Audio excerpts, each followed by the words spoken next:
बार गरुड़ जी को भी संदेह हो गया। भगवान का अवतार सुना, किंतु वैसा कुछ भगवान का प्रभाव देखने में गरुड़ जी को नहीं आया। भवबंधन ते छुटहि नर जप जा कर नाम, खर्म निशाचर बांधेउ नाग पास सोई राम। क्षुद निशाचर मेघनाद ने राम को नागपास में बांध लिया। हम न गए होते तो युद्ध का परिणाम न जाने क्या होता। गरुड़ को अभिमान हो गया।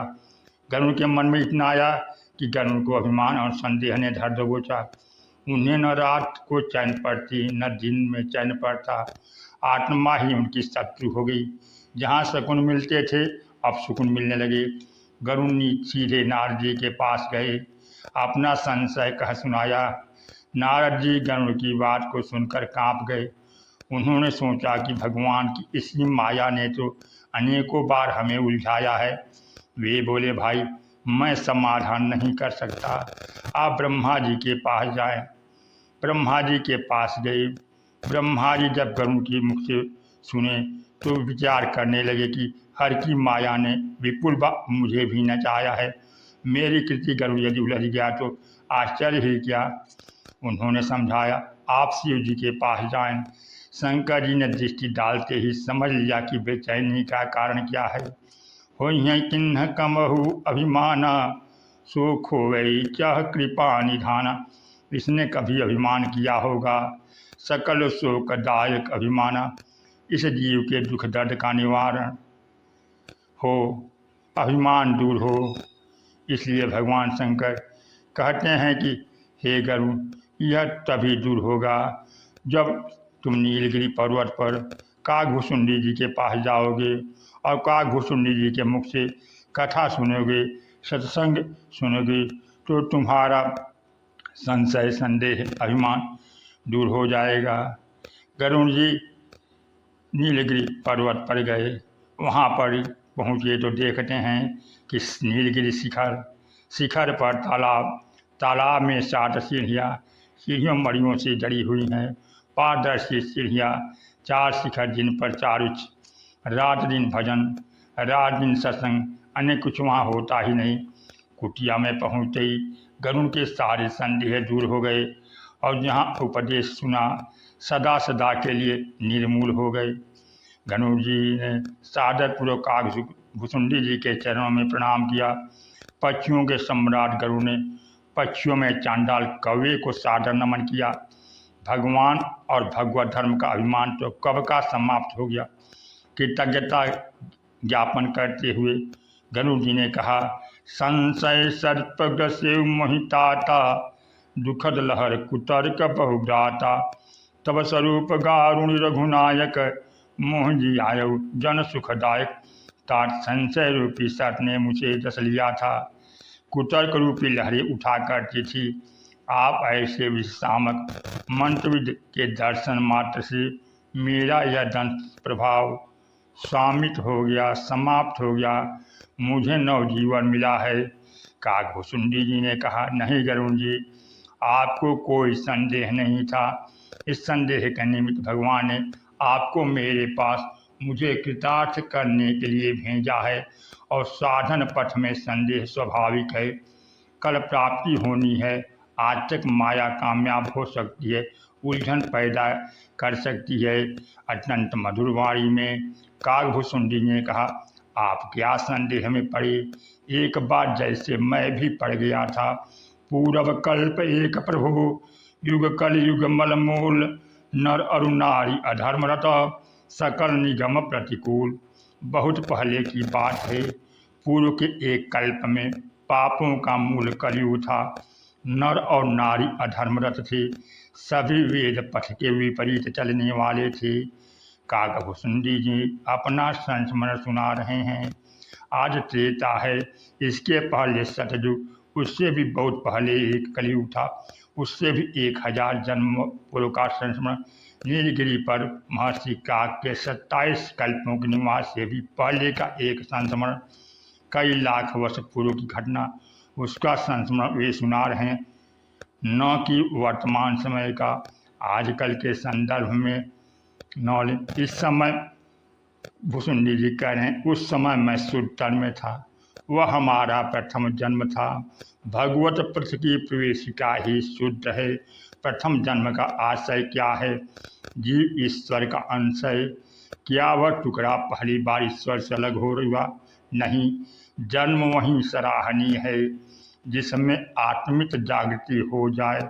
ब्राह्मण हो, क्षत्रिय हो, वैश्य हो या शूद्र, जिसकी आत्मिक जागृति हो गई वहीं जन्म उसका सार्थक है। ऐसा जन्म जिसमें मृत्यु नहीं होती, क्योंकि ईश्वर पथ में बीज का नाश नहीं होता। उन्हें भगवान शंकर का आशीर्वाद भी था कि किसी भी जन्म में उनका पूर्व ज्ञान मिटेगा नहीं।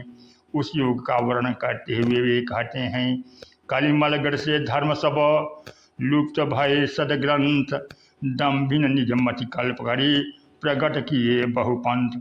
कलयुग के पापों ने सारा धर्म उध्वस्त कर लिया, सदग्रंथ लुप्त हो गए, किंतु दम्भियों ने अपनी बुद्धि से कल्पना करके तमाम पंथ गढ़ लिए, प्रकट किए बहुपंथ।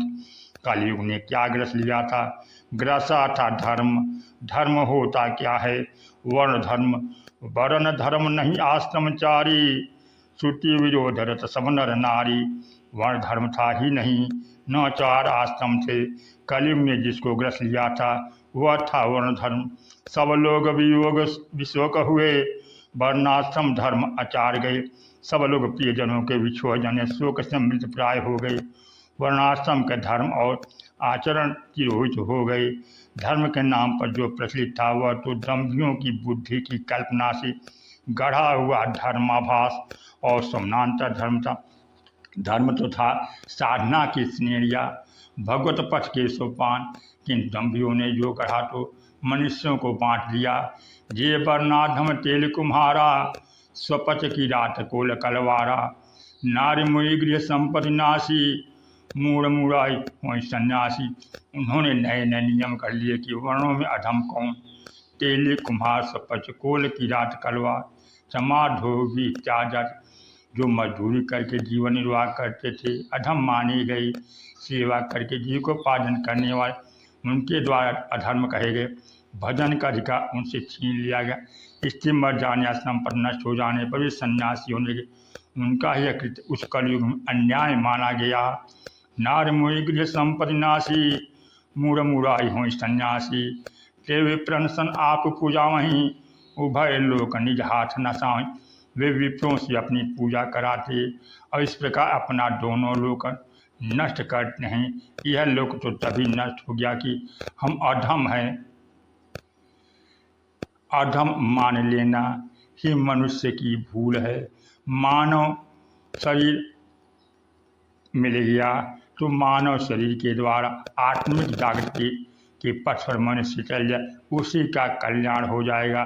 काकभूषुंड जी बता रहे हैं कि विप्र भी बना लिए गए थे। द्विज चिन्ह जने उघाड़ तपी, जनेऊ पहन लिए द्विज हो गए, वस्त्र फेंक दिया तपस्वी बन गए।